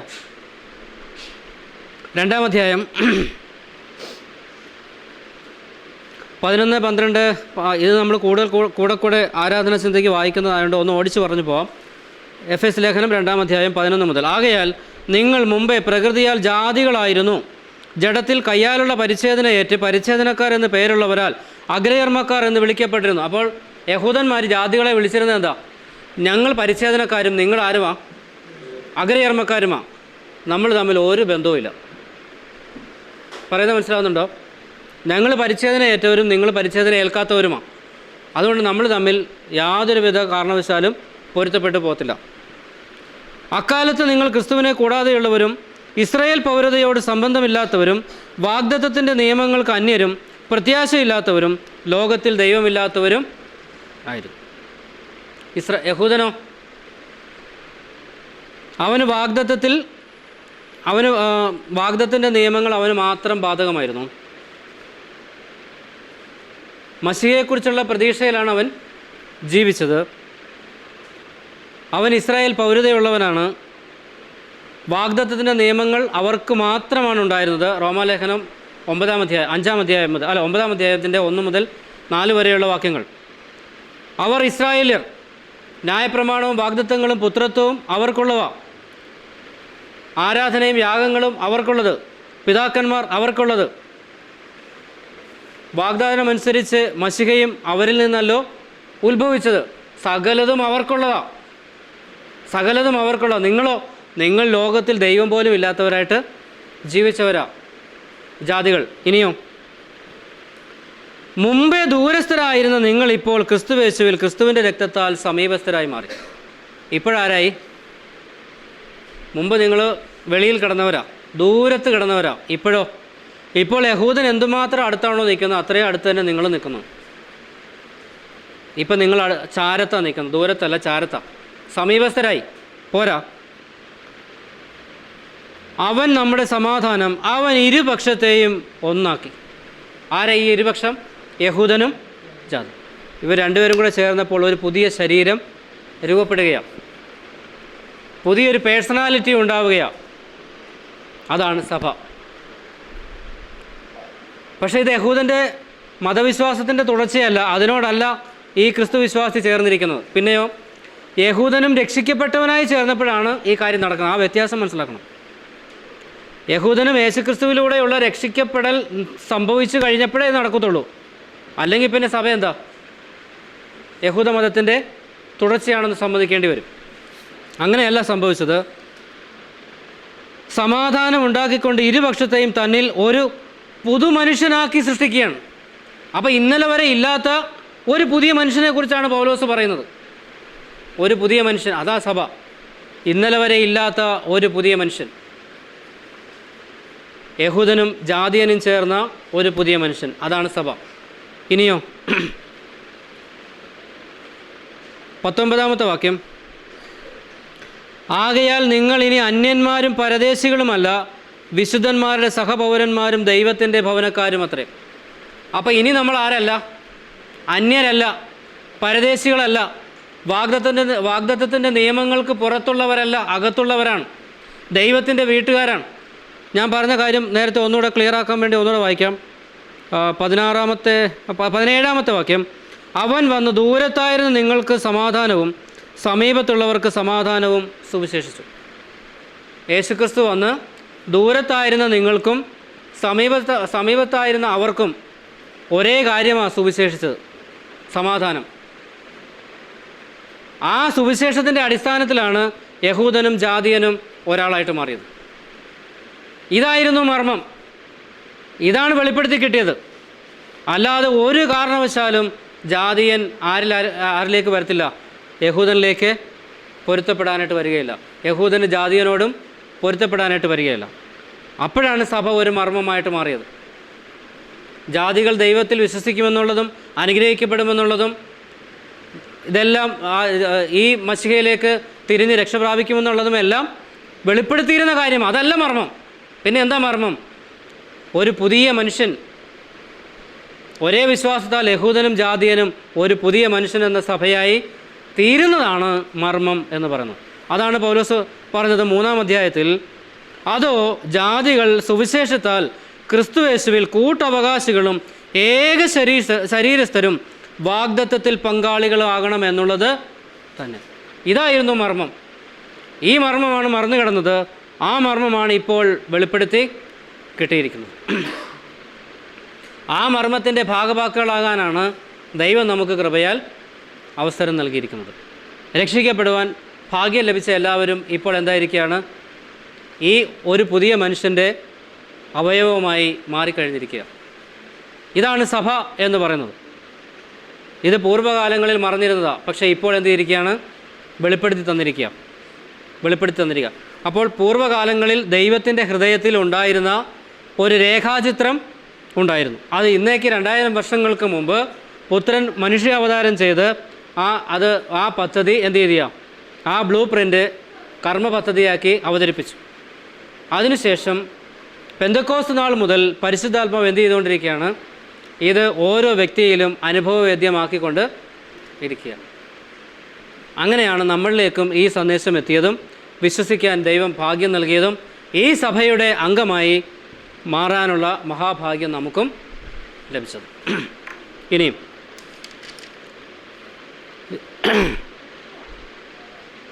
കർത്താവ് പറഞ്ഞു, ഇതെപ്പോഴാണ് ഈ സഭ ആരംഭിച്ചത്?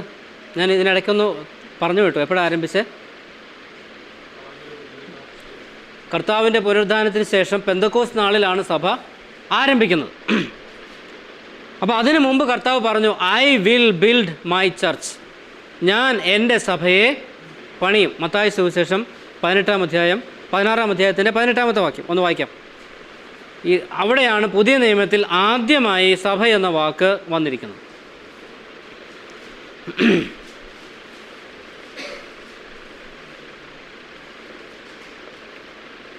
പുതിയ നിയമത്തിൽ ആദ്യമായി സഭ എന്ന വാക്ക് ഉപയോഗിച്ചിരിക്കുന്നത് മത്തായി സുവിശേഷം 16-ാം അധ്യായം 18-ാമത്തെ വാക്യം.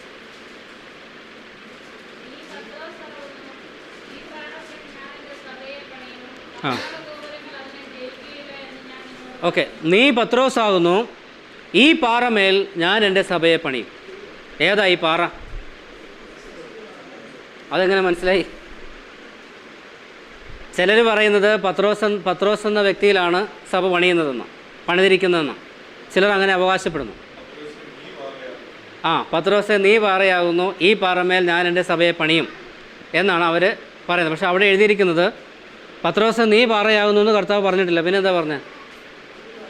നീ പത്രോസ്, യു ആർ പെട്ര, നീ ഒരു പീസ് ഓഫ് റോക്ക് എന്നതിൻ്റെ അർത്ഥം. പെട്ര എന്ന് പറഞ്ഞാൽ ഒരു കഷ്ണം പാറ എന്നേ അർത്ഥമുള്ളൂ. നീ പത്രോസ് ആകുന്നു എന്ന് പറഞ്ഞത് നീ പാറ കഷ്ണമാണ്. ഈ പാറമേൽ ഞാൻ എൻ്റെ സഭയെ പണിയും. അപ്പോഴും ആ പാറയുടെ പുറത്താണോ?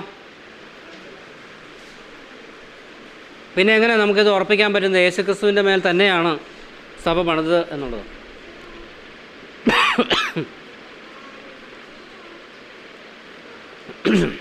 യേശുക്രിസ്തു എന്ന ഇട്ടിരിക്കുന്ന അടിസ്ഥാനമല്ലാതെ വേറൊന്നിടുവാൻ കഴിയുകയില്ല. കൊരിന്ത്യർക്ക് എഴുതിയ 1-ാം ലേഖനം 3-ാം അധ്യായത്തിൻ്റെ 11-ാമത്തെ വാക്യം. യേശുക്രിസ്തു എന്ന ഇട്ടിരിക്കുന്ന അടിസ്ഥാനമല്ലാതെ വേറൊന്നിടുവാൻ ആർക്കും. അപ്പോൾ ഒരു ബിൽഡിങ്ങിന് 2 അടിസ്ഥാനം ഇടാൻ പറ്റുമോ? ഒരു കെട്ടിടത്തിന് 2 അടിസ്ഥാനം ഇടാൻ പറ്റുമോ? പറ്റത്തില്ല. ഇനിയും കർത്താവ് പറഞ്ഞു, നിങ്ങൾ ഈ മന്ദിരം പൊളിക്കുവിൻ, ഞാനോ അതിനെ 3 നാൾ കൊണ്ട്. ഏത് മന്ദിരത്തെ ഉദ്ദേശിച്ച കർത്താവ് ഇത് പറഞ്ഞത്? കർത്താവ് യെരൂശലേം ദേവാലയത്തെ നോക്കിക്കൊണ്ട് പറഞ്ഞു, ഇത് പൊളിയും, ഇത് കല്ലിന്മേൽ കല്ല് ശേഷിക്കാതെ പൊളിയും. അപ്പോൾ അവർ 46 വർഷം കൊണ്ട് പണിതായത്, 46 സംവത്സരം കൊണ്ട് പണിതാന്ന് പറഞ്ഞു. അപ്പോഴും കർത്താവ് പറഞ്ഞു, ഈ മന്ദിരം പൊളിക്കുവിൻ, ഞാനോ 3 നാൾ കൊണ്ട് അതിനെ പണിയുമെന്ന് പറഞ്ഞപ്പോഴാണ് അവർ പറഞ്ഞു 46 വർഷം കൊണ്ടാണ് ഇത് പണിത്. നീ അതിനെ 3 വർഷം കൊണ്ട് പണിയോ? അവനോ തൻ്റെ ശരീരം എന്ന മന്ദിരത്തെക്കുറിച്ച് അത്രേ. അപ്പോൾ കർത്താവ് എങ്ങോട്ടായിരിക്കും വിരൽ ചൂണ്ടിയിട്ടുണ്ടാകുന്നു? ഈ മന്ദിരം പൊളിക്കുമെന്ന് പറയുമ്പം യെരൂശലേം ദേവാലയത്തിൽ നോക്കിയിട്ട് ഈ മന്ദിരം പൊളിക്കും, ഞാൻ 3 ദിവസം കൊണ്ട് ഉയർത്തുന്ന അതിനെ പണിയുമെന്നാണോ കർത്താവ് പറഞ്ഞത്? അപ്പോൾ കർത്താവ് വിരൽ ചൂണ്ടിയത് എങ്ങോട്ടായിരിക്കും? കർത്താവിൻ്റെ നേരെയല്ലേ? അതേ കാര്യം ഇവിടെ സംഭവിച്ചത്. നീ പത്രോസ് ആകുന്നു, ഈ പാറമേൽ ഞാൻ എൻ്റെ സഭയെ പണി. ഞാൻ എൻ്റെ സഭയെ പണിയുന്നത് ഇതിൻ്റെ പുറത്താണ്. അപ്പോൾ ഒരു കാര്യം കൂടെ വ്യക്തമായി, കർത്താവിൻ്റെ പുറത്താണ് സഭ പണിയുന്നത്. ഒരു കാര്യം കൂടെ വ്യക്തമായി, സഭ അന്ന് വരെ എന്ത് ചെയ്തിട്ടില്ല? പണിതിട്ടില്ല, പണി ആരംഭിച്ചിട്ടില്ല. അതിനുള്ള തയ്യാറെടുപ്പുകൾ നടക്കുന്നതേ ഉള്ളൂ. I will build my church, ഞാൻ എൻ്റെ സഭയെ പണി. ഇനി 18-ാം അധ്യായത്തിൻ്റെ 18-ാമത്തെ വാക്യത്തിലും സഭയെക്കുറിച്ച് ഒരു കമൻറ്റ് പറഞ്ഞിട്ടുണ്ട്. അതിൻ്റെ വിശദീകരണം പുറകെ വരികയുള്ളൂ. 18-ാം അധ്യായത്തിൻ്റെ 17-ാമത്തെ വാക്യം, മത്തായി സുവിശേഷം 18-17. ശരി. മത്തായി സുവിശേഷം 18-17 സഭയെക്കുറിച്ച് ഒരു കമൻറ്റ് കൂടെ കർത്താവ് പറഞ്ഞിട്ടുണ്ട്. ആ ആ ആ ആ ആ ഓക്കെ. അവിടെ ഒരു സഭയിലെ ഒരാൾ ഒരു തെറ്റ് ചെയ്ത് കഴിഞ്ഞാൽ അയാളോട് എന്ത് നടപടി എടുക്കണമെന്നുള്ളതിനെക്കുറിച്ചുള്ള ഒരു സൂചനയാണ് അവിടെ പറയുന്നത്. അത് പിന്നീട് സഭയുടെ നടപടിക്രമം എന്നുള്ള ഹെഡിങ്ങിൽ നമ്മൾ പിന്നീട് അത് ചിന്തിക്കും. പക്ഷെ ആ വാക്ക് മാത്രം മനസ്സിൽ വെച്ചാൽ മതി. സഭ, ഈ 2 പരാമർശങ്ങളാണ് ആകെപ്പാടെ 4 സുവിശേഷങ്ങളിലായി സഭയെക്കുറിച്ച് പറഞ്ഞിരിക്കുന്നത്. പിന്നീട് ബാക്കിയുള്ളതെല്ലാം അപ്പോസ്തല പ്രവൃത്തികളിലും ലേഖനങ്ങളിലും വെളിപ്പാട് പുസ്തകത്തിലുമൊക്കെ ആയിട്ടാണ് സഭ എന്ന വാക്ക് പിന്നീട് നമ്മൾ കാണും. അപ്പോൾ ഞാൻ പറഞ്ഞു വന്നത്, കർത്താവ് തൻ്റെ ഐഹിക ജീവിതകാലത്ത് പറഞ്ഞത് ഞാൻ എൻ്റെ സഭയെ പണിയും എന്നേ പറഞ്ഞുള്ളൂ, അതുവരെ പണിതിട്ടില്ല. എന്നാൽ നമ്മൾ കഴിഞ്ഞ ആഴ്ച ചിന്തിച്ചു, അപ്പോസ്തല പ്രവൃത്തി 2-ാം അധ്യായത്തിലേക്ക് വന്നപ്പോൾ രക്ഷിക്കപ്പെടുന്നവരെ ദിനം പ്രതി കർത്താവ് എന്ത് ചെയ്തു? സഭയോട് ചേർത്തു. അത് ആ എക്ലേസിയ എന്നുള്ള വാക്കല്ല എന്നുള്ളതും രക്ഷിക്കപ്പെട്ടവരുടെ കൂട്ടമാണെന്നും അത് രക്ഷിക്കപ്പെട്ടവരുടെ കൂട്ടമായതുകൊണ്ട് സഭയാണെന്നും നമ്മളതിനെ സമർത്ഥിച്ച് കഴിഞ്ഞതാണ്. അപ്പോൾ അപ്പോസ്തല പ്രവൃത്തി 2-ാം അധ്യായത്തിൽ അവസാന വാക്കുകളിൽ കർത്താവ് പറയുകയാണ്, രക്ഷിക്കപ്പെടുന്നവരെ സഭയോട് ചേർത്തു എന്ന് പറഞ്ഞാൽ അതിൻ്റെ അർത്ഥം സഭ സ്ഥാപിക്കപ്പെട്ട് കഴിഞ്ഞു എന്നർത്ഥം. ശരിയല്ലേ? നേരത്തെ നാം മത്തായി സുവിശേഷത്തിൽ വായിച്ചത് ഞാൻ എൻ്റെ സഭയെ പണിയുമെന്നാണ് പറഞ്ഞത്. അപ്പോസ്തല പ്രവൃത്തി 2-ാം അധ്യായത്തിൻ്റെ 47-ാമത്തെ വാക്യം വന്നപ്പോൾ എന്താ പറഞ്ഞത്? രക്ഷിക്കപ്പെട്ടവരെ കർത്താവ് എന്ത് ചെയ്യുക? പെടുന്നവരെ സഭയോട് ചേർത്തുകൊണ്ടിരിക്കുക. അപ്പോൾ അതിനു മുമ്പ് എന്തായി? സഭ ആരംഭിച്ചു.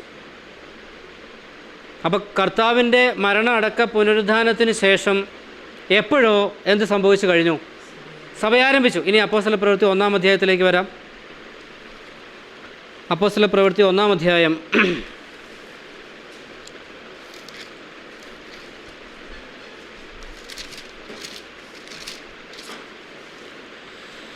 6 മുതലുള്ള വാക്യങ്ങൾ വായിക്കാം. 5 മുതലുള്ള വാക്യങ്ങൾ വായിക്കാം.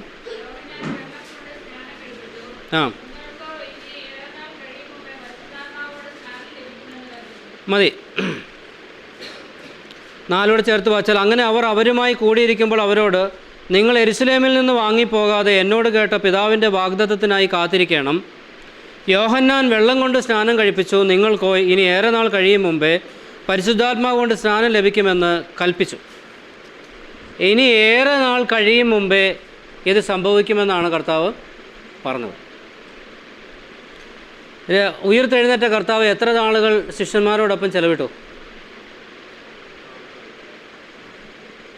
ഉയിർത്തെഴുന്നേറ്റ കർത്താവ് എത്ര നാളുകൾ ശിഷ്യന്മാരോടൊപ്പം ചെലവിട്ടു? എന്താ തെളിവ്? എവിടെ? ഇതേ പുസ്തകം 1-ാം അധ്യായം 2-ാമത്തെ വാക്യം.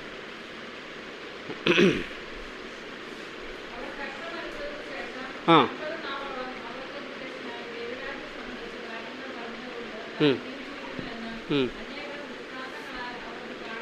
അപ്പോൾ 40 നാളുകളോളം, എബൌട്ട് 40 days, കർത്താവ് ശിഷ്യന്മാരോടൊപ്പം ഞാൻ ജീവിച്ചിരിക്കുന്നു എന്ന് പറഞ്ഞ് അനേക ദൃഷ്ടാന്തങ്ങളാൽ അവരോടൊപ്പം ഞാൻ ജീവിച്ചിരിക്കണമെന്നും പറഞ്ഞ് തെളിയിച്ച് കാണിച്ചായിരുന്നു. ആ കൂട്ടത്തിൽ പറഞ്ഞൊരു കാര്യമാണ് താഴെ വായിച്ചത്. എന്താ? നിങ്ങൾക്കോ ഇനി ഏറെ നാൾ കഴിയുന്നതിന് മുമ്പേ പരിശുദ്ധാത്മാവ് കൊണ്ട് എന്ത് കിട്ടും? സ്നാനം കിട്ടും. പെന്തക്കോസ്ത് നാൾ വന്നപ്പോൾ അവരെല്ലാവരും ഒരുമിച്ച് കൂടിയിരുന്നപ്പോൾ പെട്ടെന്ന് കൊടിയ കാറ്റടിക്കുന്നത് പോലെ ഒരു ശബ്ദം, ഒരു മുഴക്കമുണ്ടായി. അഗ്നി നാവുകൾ പിളർന്നിരിക്കുന്നത് പോലെയുള്ള നാവുകൾ അവരുടെ മേൽ പതിഞ്ഞു. അവിടെയാണ് പരിശുദ്ധാത്മാവ് എന്ത് ചെയ്യുന്നത്? ലോകത്തിലേക്ക് ഇറങ്ങി വരുന്നത്. പെന്തക്കോസ്ത് എന്ന വാക്കിൻ്റെ അർത്ഥം എന്താ? 50-ാം നാൾ. അപ്പോൾ 40 നാളുകൾ കർത്താവ് അവരോടുകൂടെ ചെലവിട്ടു. അപ്പോൾ കർത്താവ് അവരെ വിട്ട് ആരോഹണം ചെയ്തതിന് ശേഷം എത്ര ദിവസം കഴിഞ്ഞാൽ അന്നേരം പരിശുദ്ധാത്മാവ് വന്നത്? 10 ദിവസം കൂടെ. അപ്പോൾ നിങ്ങൾക്ക് ഏറെ നാൾ കഴിയും മുമ്പേ ആത്മാവ് കൊണ്ട് എന്ത് കിട്ടും? സ്നാനം ലഭിക്കുമെന്ന് കർത്താവ് പറഞ്ഞു. അങ്ങനെ പെന്തക്കോസ്ത് നാളിൽ 50-ാമത്തെ ദിവസം പരിശുദ്ധാത്മാവ് ലോകത്തിലേക്ക് ഇറങ്ങി വരികയും ക്രൈസ്തവ സഭ ഭൂമിയിൽ ആരംഭിക്കുകയും ചെയ്തു. പരിശുദ്ധാത്മാവ് സ്നാനം ലഭിക്കുകയും അവർക്ക് എന്ത് ലഭിക്കുകയും ചെയ്തു? ആത്മസ്നാനം ലഭിക്കുകയും ക്രൈസ്തവ സഭ ഭൂമിയിൽ ആരംഭിക്കുകയും ചെയ്തു. അന്നാണ് എന്ത് സംഭവിക്കുന്നത്? ലോകത്തിൽ ക്രൈസ്തവ സഭ ആരംഭിക്കുന്നത്. അത് രക്ഷിക്കപ്പെട്ടവരുടെ കൂട്ടമാണ്. അതിന് പ്രത്യേകിച്ചൊരു പേരില്ലായിരുന്നു. എന്നാൽ 8-ാം അധ്യായത്തിൻ്റെ 1-ാമത്തെ വാക്യത്തിലേക്ക് വന്നപ്പോൾ ഒന്ന് വായിച്ചേ. 8-ാം അധ്യായത്തിൻ്റെ 1-ാമത്തെ വാക്യം.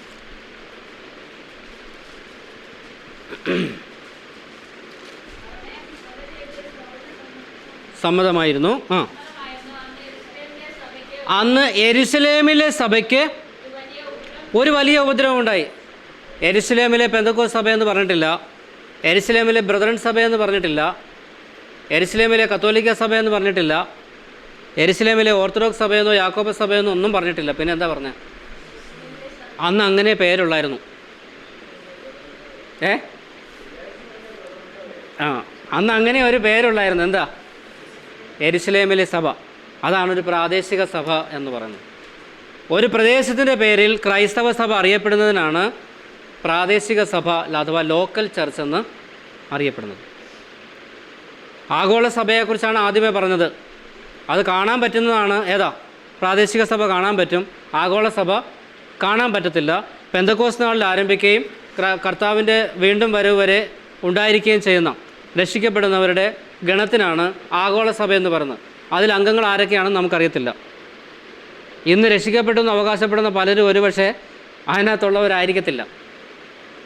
രക്ഷിക്കപ്പെട്ടില്ല എന്ന് വിചാരിച്ചിരിക്കുന്ന ചിലരൊക്കെ ഒരുപക്ഷെ അതിനകത്ത് കാണുകയും ചെയ്യും. നമുക്കറിയത്തില്ല. കാരണം ഇത് ആ വ്യക്തിയും ദൈവവും തമ്മിലുള്ള ബന്ധത്തിൻ്റെ അടിസ്ഥാനത്തിൽ ഇരിക്കുന്നതാണ്. തെറ്റിദ്ധരിക്കപ്പെട്ട് മുമ്പോട്ട് പോകുന്നവരും ഉണ്ടായിരിക്കാം. രക്ഷിക്കപ്പെടുന്ന ഒരാൾ പറഞ്ഞാൽ അയാളെ പിടിച്ച് സ്നാനപ്പെടുത്തി നിവൃത്തിയുള്ളൂ. സ്നാനപ്പെടുത്തി കഴിഞ്ഞാൽ പിന്നെ തിരുവത്താഴം കൊടുക്കണം. സഭയിലെ അംഗമായി, ആ സഭയിലെ അംഗമായി അയാൾ മരിക്കുന്നതുവരെ അറിയപ്പെടും. അവസാനം നരകം. പക്ഷെ ആഗോള സഭയിൽ രക്ഷിക്കപ്പെട്ടവർ മാത്രമേ ഉണ്ടായിരിക്കുകയുള്ളൂ. അങ്ങനെ കർത്താവിൻ്റെ പദ്ധതിയിൽ പൂർവ്വകാലം മുതലേ ഉണ്ടായിരുന്ന ഒരു കാര്യമാണിത്. അത് ദൈവത്തിൻ്റെ ഒരു ബ്ലൂ പ്രിൻ്റ് ആയിരുന്നു.